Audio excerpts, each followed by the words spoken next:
62 tane de ameliyathanemiz var.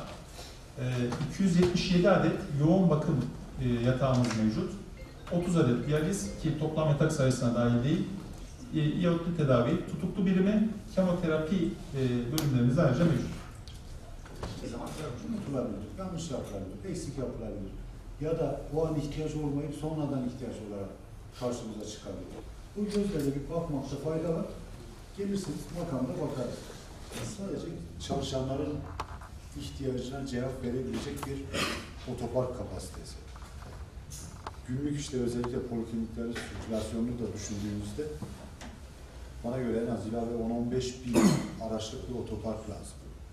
Doğalgaz ihtiyacına yönelik 1320 metrelik hattın çekildiği, 1270 metrelik hattın yapımının ise 2019 yılı yatırım programlarının kapsamında olduğu bu hattın yapımı için tamamlanması gereken 2 yolda halihazırda ilgili belediyelerimizin çalışmalarına devam ettiği tespit edilmiş idi.